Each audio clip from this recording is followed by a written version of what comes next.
నమస్తే. తాజాగా అమెరికా రాయబారి, భారత్‌లో US ambassador Sergio Gor Jammu కాశ్మీర్‌లో పర్యటించారు. 2 రోజుల పాటు పర్యటించారు. అయితే ఈ పర్యటనలో సెర్గియో గోర్ చేసినటువంటి కామెంట్స్, కశ్మీర్ అనేది భారతదేశంలో చాలా ఇంపార్టెంట్ పార్ట్, ముఖ్యమైనటువంటి భాగం అని మాట్లాడడంతో పాటు, ఇప్పటికే ఉన్నటువంటి ట్రావెల్ అడ్వైజరీ కొన్ని ఉన్నాయి. అంటే ఇక్కడ అమెరికా పర్యాటకులు పర్యటించాలి అంటే, అమెరికా పౌరులు పర్యటించాలంటే కొంచెం ట్రావెల్ అడ్వైజరీ కొన్ని గైడ్‌లైన్స్ ఉన్నాయి. దీన్ని కొంచెం సడలించేటువంటి దిశగా ఆలోచన చేస్తాము అని చెప్పి సెర్గియో గోర్ మాట్లాడారు. ఈ పర్యటనకు చాలా ప్రాధాన్యత ఉంది. ఎందుకంటే టెక్నికల్లీ 370 ఆర్టికల్ అబ్రగేషన్ తర్వాత, అంటే రద్దు తర్వాత ఒక అమెరికా రాయబారి జమ్మూ కాశ్మీర్‌లో పర్యటించడం ఇదే తొలిసారి. ఈ పర్యటన పాకిస్తాన్‌కి జియో పొలిటికల్‌గా ఎలాంటి మెసేజ్‌ని ఇస్తుంది? ఏ విధమైనటువంటి మెసేజ్‌ని ఇస్తుంది? జమ్మూ కాశ్మీర్ విషయంలో అమెరికా వైఖరి ఏమైనా మారుతుందా? స్టాండ్ ఏమైనా మారుతుందా? ఏం చెప్పాలనుకుంటోంది? ఈ అంశాన్ని గురించి మాట్లాడదాం. నాతో ఈ చర్చలో జాయిన్ అవుతున్నారు అంతర్జాతీయ వ్యవహారాల నిపుణుడు సంజయ్ గారు. సంజయ్ గారు నమస్తే. నమస్తే అండి. సంజయ్ గారు, సెర్గియో గోర్ 370 ఆర్టికల్ అబ్రగేషన్ తర్వాత ఒక అమెరికా అంబాసిడరు జమ్మూ కాశ్మీర్లో పర్యటించడము, అందులోకి కూడా ఆపరేషన్ సింధూర్ తర్వాత ఒక అమెరికా అంబాసిడర్ ఇక్కడికి రావడము, కొంత ఉద్రిక్త వాతావరణం కూడా ఉంది పాకిస్తాన్కి మనకి ఈ మధ్యకాలంలో. ఏంటి ఈ పర్యటనకు ఉన్నటువంటి జియో పొలిటికల్ ఇంపార్టెన్స్ ఏంటి? అమెరికా ఏం చెప్పాలనుకుంటుంది? మనకేం చెప్పాలనుకుంటుంది? పాకిస్తాన్కి ఏం చెప్పాలనుకుంటుంది? ముందుగా థ్యాంక్స్ అండి ప్రోగ్రామ్ కి ఇన్వైట్ చేసినందుకు. మనకి తెలిసిన విషయమే, చాలా కాలంగా అమెరికా పాకిస్తాన్ వైపు మొగ్గు చూపుతుంది కశ్మీర్ విషయంలో అని మనం చాలా మంది ఎప్పటి నుంచో అనుకుంటున్నాం, ఎప్పటి నుంచో చూసాం కూడా. వివిధ United nation security council resolutions అప్పుడు కానివ్వండి, అలాంటి సమయాల్లో కూడా అమెరికా పాకిస్తాన్ కి మొగ్గు చూపుతుంది అన్న ఒక ఆలోచన విధానం ఉండేది. అంతేకాదు, ఇటీవల ఆపరేషన్ సింధూర్ జరిగినప్పుడు మనం చూసాం, డొనాల్డ్ ట్రంప్ నేను మీడియేషన్ చేయటం వల్లే యుద్ధం ఆగిపోయింది అని ఆయన చెప్పడం జరిగింది. దాన్ని మన వాళ్ళు విభేదించడం జరిగింది. సో అటువంటి తరుణంలో ఒక అమెరికన్ అంబాసిడర్ కశ్మీర్కి వెళ్ళటం అన్నది ఒక ప్రాధాన్యత సంతరించుకోవటం మనం గమనించాల్సిన విషయం అండి. అయితే ఇక్కడ ఆయన కశ్మీర్ ట్రిప్ లో ప్రస్తుతం ఆయన శ్రీనగర్ లో ఉన్నారు, కశ్మీర్ వ్యాలీలో ట్రావెల్ చేస్తున్నారు. దానిలో కనుక చూసుకున్నట్టయితే ఆయన కొన్ని ముఖ్యమైన పాయింట్స్ చెప్పడం జరిగిందండి. ఒకటి, Kashmir is an important part of India అంటం జరిగింది. 2, కశ్మీర్ కి సంబంధించినటువంటి ట్రావెల్ అడ్వైజరీ ఏదైతే ఉందో, అంటే ఆయన పూర్తిగా చెప్పారు కూడా, ఇప్పటికిప్పుడు నేను అనౌన్స్ చేయను కానీ దానిలో కొన్ని మార్పులు చేర్పులు తీసుకొచ్చే అవకాశం ఉంది అని చెప్పారు. సాధారణంగా అమెరికన్ కాన్సులేట్స్ కానీ ఎంబసీస్ లేదా అమెరికన్ స్టేట్ డిపార్ట్మెంట్ వీళ్ళు ట్రావెల్ అడ్వైజరీస్ ఇవ్వటం జరుగుతుందండి. అంటే అమెరికన్ టూరిస్ట్ వెళ్లే వాళ్ళు కానీ, బిజినెస్ వెళ్లే వాళ్ళు కానీ, మిగతా వాళ్ళు కానీ ప్రపంచంలో ట్రావెల్ చేసేటప్పుడు ఈ అడ్వైజరీస్ ఇవ్వటం జరుగుతుంది. మీరు ఈ ప్రాంతానికి వెళ్ళొచ్చా, ఈ ప్రాంతం ఎంత సేఫ్ గా ఉంది, ఎంత సేఫ్ గా లేదు అని ఇట్లాంటి ట్రావెల్ అడ్వైజరీస్ ఇస్తారు. కశ్మీర్ ని సాధారణంగా సేఫ్ కాదు అన్న ఒక ట్రావెల్ అడ్వైజరీలో ఉంచడం జరిగింది. ఇటీవల కాలంలో చాలా గణనీయమైన మార్పులు వచ్చాయి కాబట్టి ఈ ట్రావెల్ అడ్వైజరీని మార్చే అవకాశం ఉంది అన్నట్టు సెర్గియో గోర్ చెప్పారు. ఒక విధంగా చూస్తే కశ్మీర్ లో స్థితి నార్మల్ గా ఉంది, అక్కడ పొలిటికల్ ఇన్స్టెబిలిటీ లేదు, ఇన్సర్జెన్సీ కానీ మిలిటెన్సీ కానీ బాగా తగ్గిపోయింది అని అమెరికా గుర్తిస్తున్నట్టు దాన్ని యొక్క that's how we should interpret అండి. దానివల్ల మనం అర్థం చేసుకోవాల్సి ఉంటుంది. నిజంగా ఎప్పుడు చేస్తారు ట్రావెల్ అడ్వైజరీ తీసేయటం అన్నది తెలియదు, కానీ ఈ ఆయన విజిటే ఒక ఇంపార్టెంట్ ఐటమ్ అండి. ఎందుకంటే మనం చూసాం, ఆర్టికల్ 370 తీసేసిన తర్వాత అప్పటి అంబాసిడర్ 2020లో అంబాసిడర్ జెస్టర్ ఒక డిప్లొమాటిక్ డెలిగేషన్ తో పాటు వెళ్ళటం జరిగింది.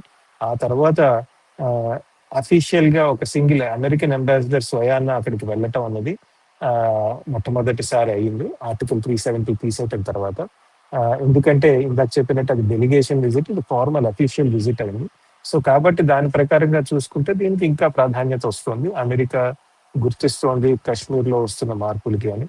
కానీ ఈ గుర్తింపు రావటం కానివ్వండి, లేదా వాళ్ళు సిచ్యువేషన్ స్టెబిలైజ్ అయ్యింది, మేము ట్రావెల్ అడ్వైజరీ మారుస్తున్నాం అంటే, మా అమెరికన్ సిటిజన్స్ ఇక్కడికి టూరిజంకి వస్తున్నారు కాబట్టి మీరు వేరే కవ్వింపు చర్యలు చేయొద్దు, ఉగ్రవాద చర్యలు చేయొద్దు అని పాకిస్తాన్కి ఏమన్నా సిగ్నల్ ఇస్తున్నారా చూడాల్సిన అంశం అండి. బట్ ఓవరాల్ గా మీడియా చూసినా, మామూలుగా అనలిస్టులు అందరూ అనుకునేది ఏంటంటే, ఓవరాల్ గా ఇది ఒక పాజిటివ్ డెవలప్మెంట్ కానీ పరిగణించడం జరుగుతుంది.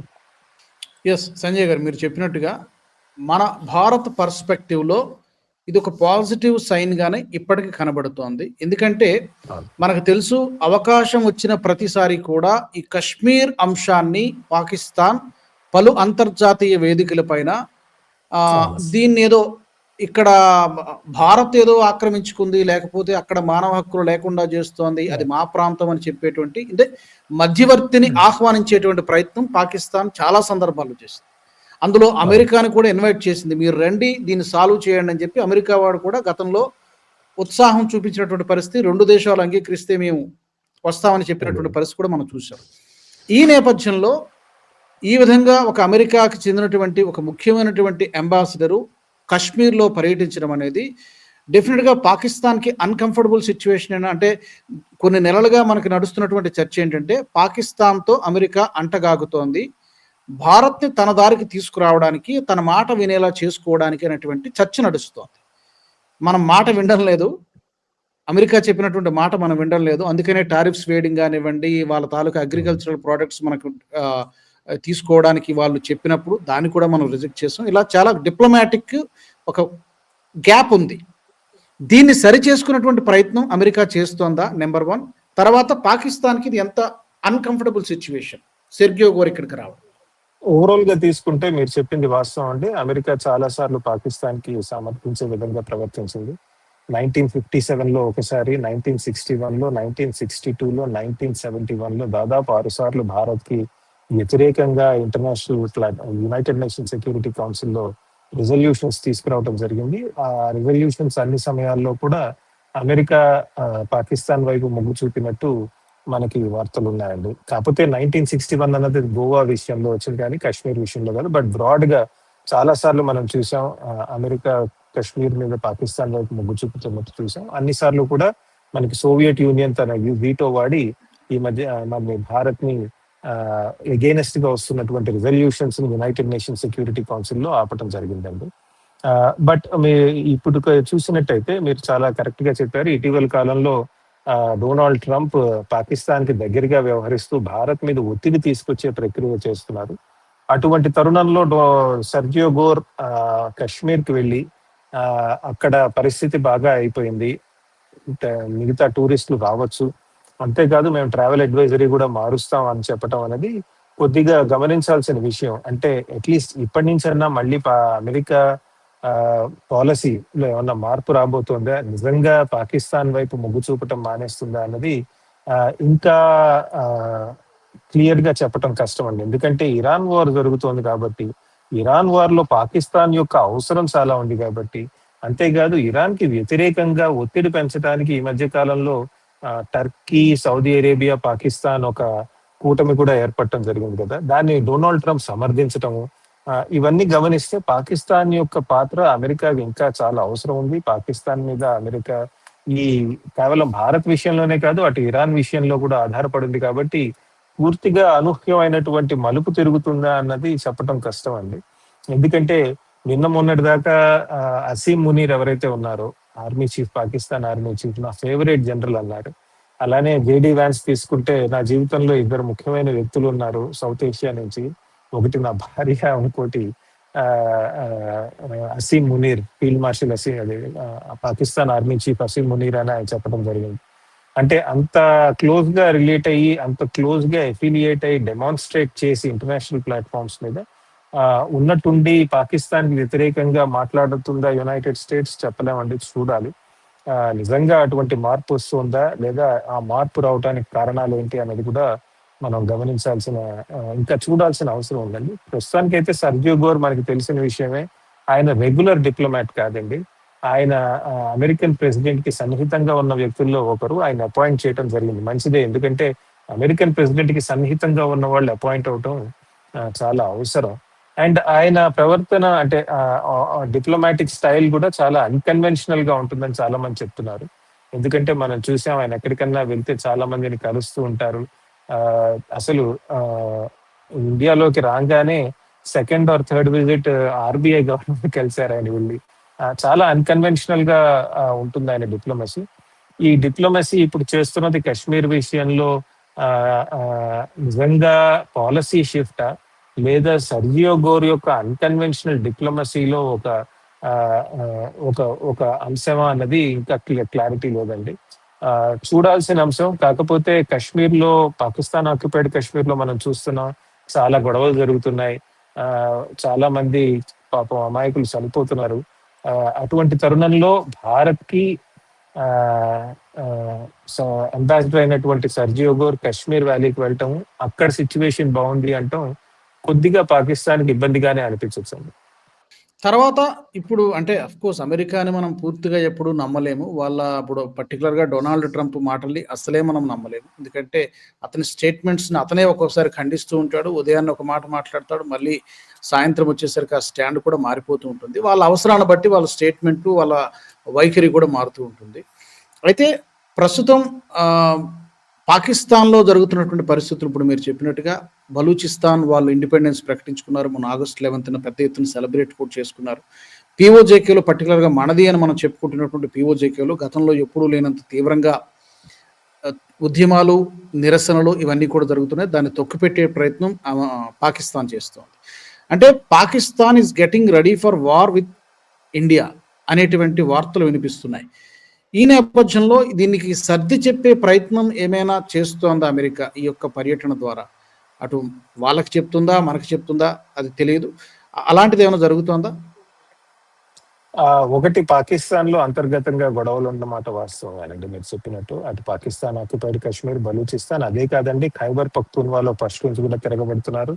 అటు తాలిబాన్ వాళ్ళు కూడా పాకిస్తాన్ తో తలబడుతున్నారు. చాలా సార్లు చూసాం మనం, పాకిస్తాన్ ఎయిర్ ఫోర్స్ వెళ్ళి కాబుల్ అలాంటి చోట్ల బాంబింగ్ చేస్తోంది.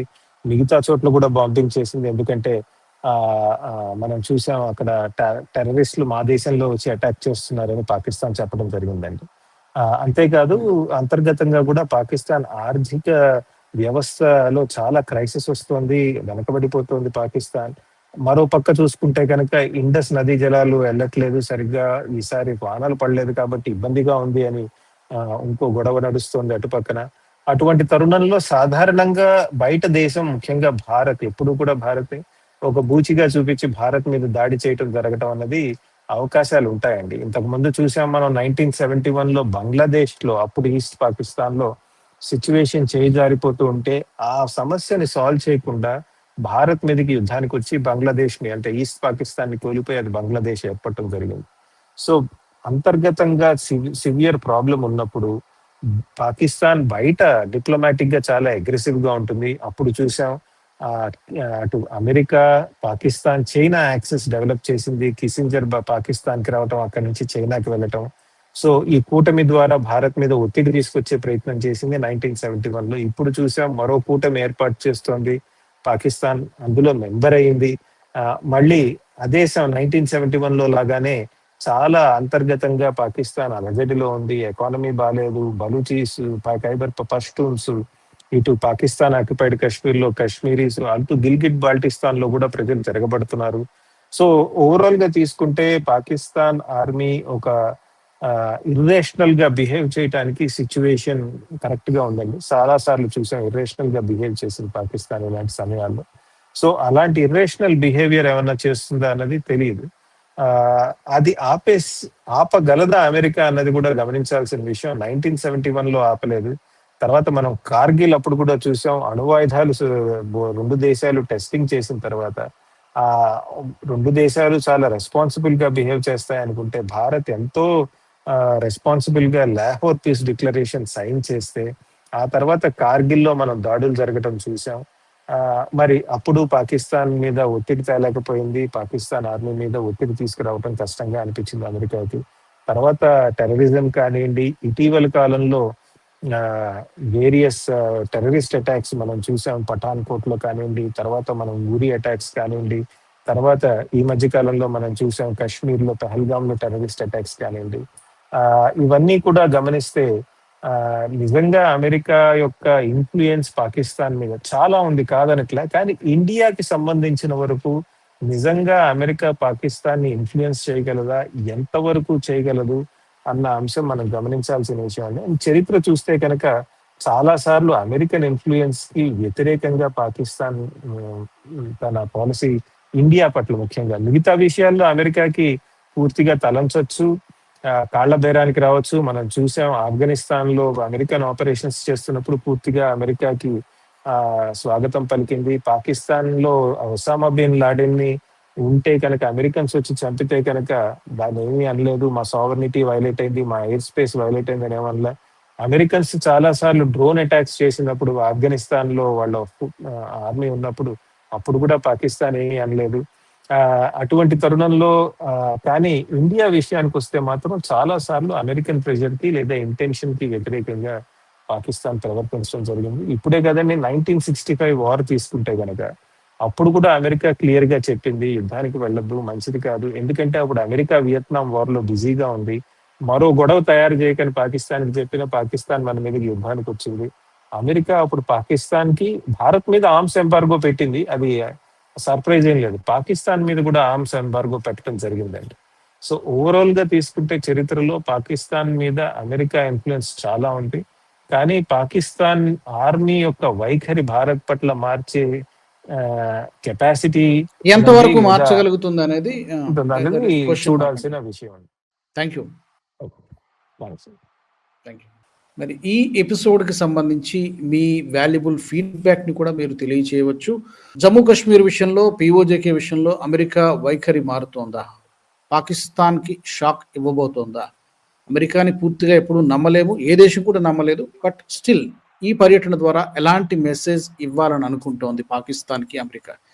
తప్పకుండా మీ అభిప్రాయాలను కామెంట్ సెక్షన్లో తెలియచేయండి. వచ్చే ఎపిసోడ్లో మనం మరొక ఇంట్రెస్టింగ్ టాపిక్తో మళ్ళీ మనం మాట్లాడుకుందాం, కలుసుకుందాం. జై హింద్, జై భారత్.